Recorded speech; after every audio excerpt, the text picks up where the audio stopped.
नमस्कार दोस्तों, स्वागत है आपका। तो दोस्तों यूपी होमगार्ड का 32वां प्रैक्टिस सेट लेकर के मैं आ गया हूँ। तो चलिए शुरू करते हैं अपना ये 32वां प्रैक्टिस सेट दोस्तों, ठीक है। तो हमारा जो प्रश्न नंबर 1 है वो है उत्तर प्रदेश का सबसे पुराना पक्षी विहार कौन सा है दोस्तों। यूपी का जो सबसे पुराना पक्षी विहार है ये आपका शहीद चंद्रशेखर आज़ाद पक्षी विहार दोस्तों, ठीक है। और ये आपका उन्नाव जिले में पड़ता है। प्रश्न नंबर 2 है हमारा उत्तर प्रदेश का सबसे बड़ा पक्षी विहार कौन सा है दोस्तों। यूपी का सबसे बड़ा पक्षी विहार लाख बेहोश पक्षी विहार है दोस्तों, और ये कन्नौज में पड़ता है, ठीक है। प्रश्न नंबर 3 है हमारा उत्तर प्रदेश का सबसे छोटा पक्षी विहार कौन सा है दोस्तों। यूपी का सबसे छोटा पक्षी विहार पटना पक्षी विहार है, जो कि एटा में पड़ता है दोस्तों, ठीक है। प्रश्न नंबर 4 है बखीरा पक्षी विहार उत्तर प्रदेश के किस जिले में स्थित है दोस्तों। बखीरा पक्षी विहार आपका यूपी के संत कबीर नगर जिले में पड़ता है दोस्तों। प्रश्न नंबर 5 है हमारा ओखला पक्षी विहार उत्तर प्रदेश के किस क्षेत्र में स्थित है दोस्तों। ओखला पक्षी विहार आपका उत्तर प्रदेश के गौतम बुद्ध नगर में पड़ता है दोस्तों, ठीक है। प्रश्न नंबर 6 हमारा सांडी पक्षी विहार उत्तर प्रदेश के किस जिले में है दोस्तों। सांडी पक्षी विहार आपका यूपी के हरदोई जिले में पड़ता है। प्रश्न नंबर 7 है समन पक्षी विहार उत्तर प्रदेश के किस जिले में स्थित है दोस्तों। समन पक्षी विहार आपका उत्तर प्रदेश के मैनपुरी जिले में पड़ता है। और प्रश्न नंबर 8 है दोस्तों विजय सागर पक्षी विहार उत्तर प्रदेश के किस जिले में है दोस्तों। विजय सागर पक्षी विहार आपका यूपी के महोबा जिले में पड़ता है। और प्रश्न नंबर 9 है सुरहाताल पक्षी विहार कहाँ स्थित है दोस्तों। सुरहाताल पक्षी विहार आपका बलिया जिले में पड़ता है। प्रश्न नंबर 10 है दोस्तों हमारा डॉक्टर भीमराव अंबेडकर पक्षी विहार उत्तर प्रदेश के किस जिले में है दोस्तों। डॉक्टर भीमराव अंबेडकर पक्षी विहार आपका यूपी के प्रतापगढ़ जिले में पड़ता है दोस्तों, ठीक है। और प्रश्न नंबर 11 देख लेते हैं। प्रश्न नंबर 11 है भारतीय कृषि अनुसंधान संस्थान कहाँ स्थित है दोस्तों। भारतीय कृषि अनुसंधान संस्थान आपका नई दिल्ली में है दोस्तों, ठीक है। प्रश्न नंबर 12 दोस्तों केंद्रीय चावल अनुसंधान संस्थान भारत में कहाँ स्थित है दोस्तों। केंद्रीय चावल अनुसंधान संस्थान आपका भारत में कटक में है दोस्तों, ठीक है, जो कि उड़ीसा राज्य में पड़ता है। और प्रश्न नंबर 13 है हमारा भारतीय गन्ना अनुसंधान संस्थान कहाँ स्थित है दोस्तों। भारतीय गन्ना अनुसंधान संस्थान आपका लखनऊ जिले में पड़ता है। और प्रश्न नंबर 14 है केंद्रीय आलू अनुसंधान संस्थान कहाँ स्थित है दोस्तों। केंद्रीय आलू अनुसंधान संस्थान आपका शिमला में पड़ता है दोस्तों, ठीक है। और प्रश्न नंबर 15 है केंद्रीय वन अनुसंधान संस्थान कहाँ स्थित है दोस्तों। केंद्रीय वन अनुसंधान संस्थान आपका देहरादून में है दोस्तों, ठीक है। और प्रश्न नंबर 16 हमारा भारतीय दलहन अनुसंधान संस्थान कहाँ स्थित है दोस्तों। भारतीय दलहन अनुसंधान संस्थान आपका कानपुर में पड़ता है। प्रश्न नंबर 17 है राष्ट्रीय डेयरी अनुसंधान संस्थान कहाँ स्थित है दोस्तों। राष्ट्रीय डेयरी अनुसंधान संस्थान आपका करनाल में पड़ता है। प्रश्न नंबर 18 है केंद्रीय चमड़ा अनुसंधान संस्थान कहाँ स्थित है दोस्तों। केंद्रीय चमड़ा अनुसंधान संस्थान आपका चेन्नई में पड़ता है। प्रश्न नंबर 19 है भारतीय विश्व विज्ञान अनुसंधान संस्थान कहाँ स्थित है दोस्तों। भारतीय विश्व विज्ञान अनुसंधान संस्थान आपका लखनऊ जिले में पड़ता है। और प्रश्न नंबर 20 है भारतीय हीरा संस्थान कहाँ स्थित है दोस्तों। भारतीय हीरा अनुसंधान संस्थान आपका सूरत में पड़ता है दोस्तों, ठीक है। और प्रश्न नंबर 21 है आकाश का रंग नीला प्रकाश की किस घटना के कारण दिखाई देता है दोस्तों। प्रकाश के प्रकीर्णन के कारण आकाश का रंग नीला दिखाई देता है। प्रश्न नंबर 22 है गाड़ी की हेडलाइट में किस दर्पण का उपयोग किया जाता है दोस्तों। अवतल दर्पण का उपयोग गाड़ी की हेडलाइट में किया जाता है दोस्तों, ठीक है। प्रश्न नंबर 23 है पीछे का दृश्य देखने के लिए वाहनों में कौन सा दर्पण लगा होता है दोस्तों। उत्तल दर्पण जो है कि वाहनों में पीछे का दृश्य देखने के लिए लगा होता है। और प्रश्न नंबर 24 है निकट दृष्टि दोष को दूर करने के लिए कौन सा लेंस उपयोग होता है दोस्तों। निकट दृष्टि दोष दूर करने के लिए अवतल लेंस का उपयोग होता है। प्रश्न नंबर 25 है दूर दृष्टि दोष को ठीक करने के लिए कौन सा लेंस चाहिए दोस्तों। दूर दृष्टि दोष को ठीक करने के लिए उत्तल लेंस का उपयोग होता है। प्रश्न नंबर 26 है प्रकाश का प्राथमिक रंग कौन सा है दोस्तों। प्रकाश का प्राथमिक रंग लाल हरा और नीला होता है दोस्तों, ठीक है, जिसे शॉर्ट फॉर्म में RGB कहते हैं। और प्रश्न नंबर 27 है हीरा बहुत अधिक चमकदार क्यों दिखाई देता है दोस्तों। पूर्ण आंतरिक परावर्तन के कारण हीरा चमकदार दिखाई देता है। प्रश्न नंबर 28 दोस्तों इंद्रधनुष में सबसे ऊपर कौन सा रंग होता है दोस्तों। इंद्रधनुष में सबसे ऊपर लाल रंग होता है, ठीक है। और प्रश्न नंबर 29 है हमारा सूर्य के प्रकाश को पृथ्वी तक पहुंचने में लगभग कितना समय लगता है दोस्तों। सूर्य के प्रकाश को पृथ्वी तक पहुंचने में 8 मिनट 20 सेकंड का समय लगता है दोस्तों, ठीक है। और प्रश्न नंबर 30 है निर्वात में प्रकाश की चाल कितनी होती है दोस्तों। निर्वात में प्रकाश की चाल 3 × 10⁸ मीटर पर सेकंड होता है दोस्तों, ठीक है। प्रश्न नंबर 31 है अलकनंदा और भागीरथी के संगम को क्या कहा जाता है दोस्तों। अलकनंदा और भागीरथी के संगम को देवप्रयाग कहा जाता है। प्रश्न नंबर 32 है धौली गंगा और अलकनंदा का संगम कहाँ होता है दोस्तों। धौली गंगा और अलकनंदा का जो संगम है वो विष्णुप्रयाग है दोस्तों, ठीक है। और प्रश्न नंबर 33 है मंदाकिनी और अलकनंदा नदियाँ कहाँ मिलती हैं दोस्तों। मंदाकिनी और अलकनंदा नदियाँ आपका रुद्रप्रयाग में मिलती हैं दोस्तों, ठीक है। प्रश्न नंबर 34 है पिंडर और अलकनंदा का संगम स्थल कौन सा है दोस्तों। पिंडर और अलकनंदा का संगम स्थल कर्णप्रयाग दोस्तों, ठीक है। प्रश्न नंबर 35 है भारत की किस नदी को खुला नाला कहा जाता है दोस्तों। यमुना नदी को खुला नाला कहा जाता है दोस्तों, ठीक है। प्रदूषण के कारण उसको खुला नाला कहा जाता है। प्रश्न नंबर 36 है दोस्तों, साबरमती नदी किस शहर के किनारे बहती है? दोस्तों साबरमती नदी आपका अहमदाबाद शहर के किनारे बहती है दोस्तों, ठीक है। और प्रश्न नंबर 37 है, हैदराबाद किस नदी के किनारे बसा हुआ है? दोस्तों हैदराबाद आपका मूसी नदी के किनारे बसा हुआ है दोस्तों, ठीक है। प्रश्न नंबर 38 है, श्रीनगर किस नदी के तट पर स्थित है? दोस्तों श्रीनगर आपका झेलम नदी के तट पर है। प्रश्न नंबर 39 है, भारत का सबसे ऊंचा सीधा गिरने वाला जलप्रपात कौन सा है? दोस्तों जोग या गरसोप्पा जलप्रपात आपका भारत का सबसे ऊंचा और सीधा गिरने वाला जलप्रपात है।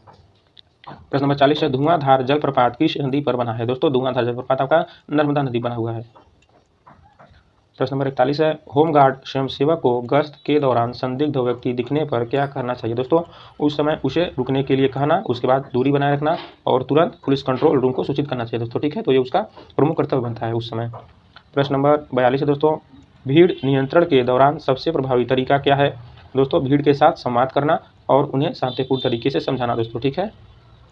प्रश्न नंबर 43 है, अग्निशामक का उपयोग करते समय पास में एस का अर्थ क्या है? दोस्तों जो एस होता है उसका पहले एस का अर्थ होता है स्क्वीज मतलब दबाना और दूसरे एस का अर्थ होता है स्वीप मतलब कि घुमाना दोस्तों, ठीक है। तो इसका जो पूरा होता है फुल फॉर्म पुल एम स्क्वीज स्वीप दोस्तों, ठीक है। पुल मतलब खींचना, एम मतलब कि निशाना साधना, उसके बाद स्क्वीज मतलब कि दबाना, जो उसका हैंडल होता है अग्निशामक का उसको दबाना, फिर स्क्वीज मतलब कि घुमाना, चारों तरफ आग के जो है कि उसको घुमाना अग्निशामक यंत्र को, ताकि आग चारों तरफ से बुझ जाए।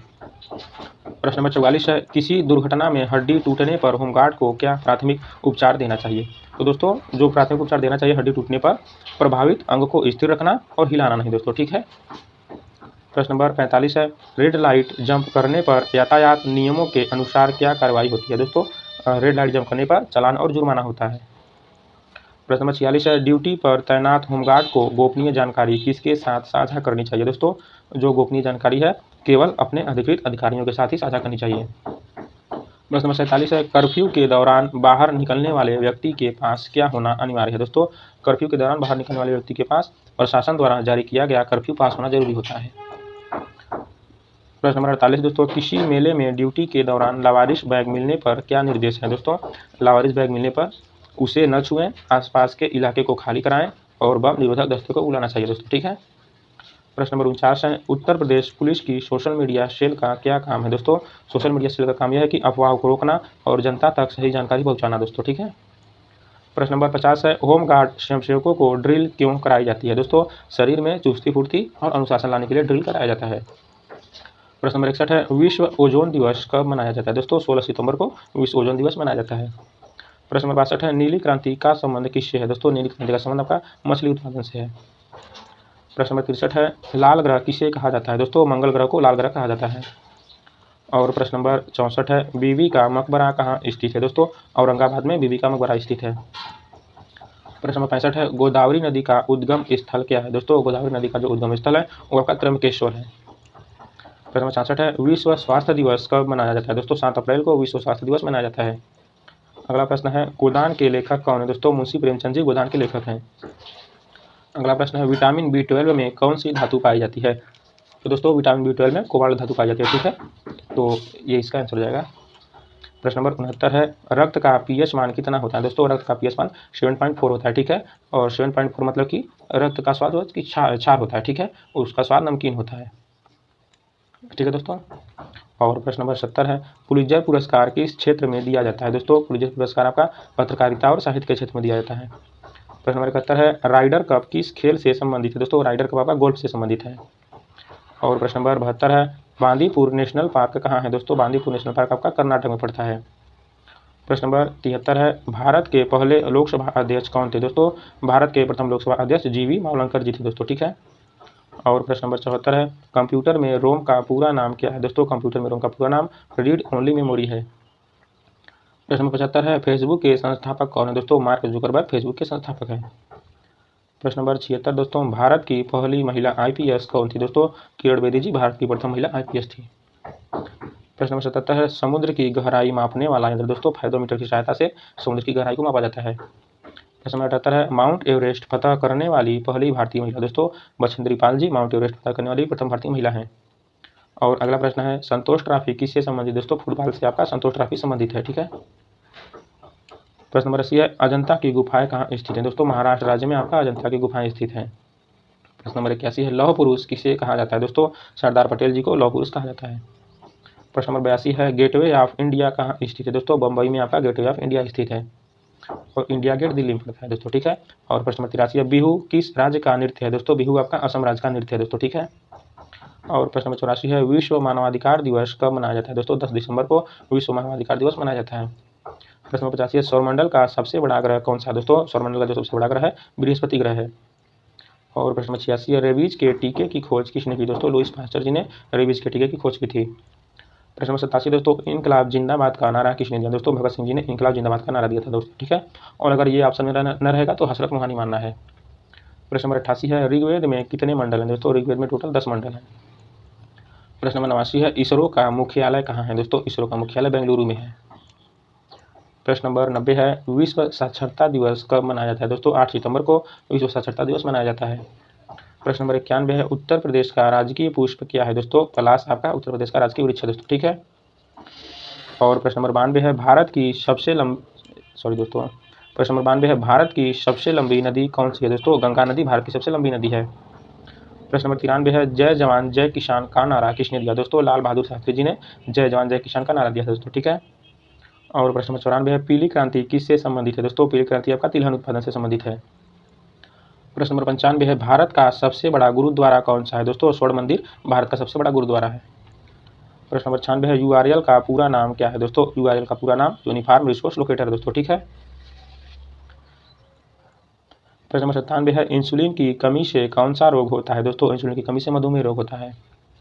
और प्रश्न नंबर 98 है करो या मरो का नारा किसने दिया दोस्तों? महात्मा गांधी जी ने करो या मरो का नारा दिया था और वो भी भारत छोड़ो आंदोलन के समय दोस्तों, ठीक है। तो भारत छोड़ो आंदोलन के समय आप लोग इसे ध्यान रखिएगा। प्रश्न नंबर 99 है टिहरी बांध किस नदी पर स्थित है दोस्तों? टिहरी बांध आपका भागीरथी नदी पर है। और हमारा आखिरी प्रश्न है भारत रत्न पाने वाले पहले खिलाड़ी कौन है दोस्तों? सचिन तेंदुलकर जी भारत रत्न पाने वाले प्रथम खिलाड़ी हैं दोस्तों, ठीक है। तो ये था दोस्तों हमारा यूपी होमगार्ड का 32वां प्रैक्टिस सेट, ठीक है। वीडियो देखने के लिए बहुत बहुत धन्यवाद। और यदि आप मेरे चैनल पर नए हैं तो मेरे चैनल को सब्सक्राइब कर दीजिए। और कोई आपका फ्रेंड हो या फिर कोई रिलेशन का हो जो कि यूपी होमगार्ड का फॉर्म भरा हुआ है और इसकी तैयारी कर रहा है तो उसे भी ये वीडियो आप शेयर कर दीजिए ताकि उसे भी लाभ मिल जाए, ठीक है। तो आज के लिए बस इतना ही। बने रहिए चैनल के साथ, रोज आपको प्रैक्टिस सेट मिलता रहेगा। कल फिर मिलेंगे और भी अच्छे अच्छे क्वेश्चन के साथ। तब तक के लिए नमस्कार।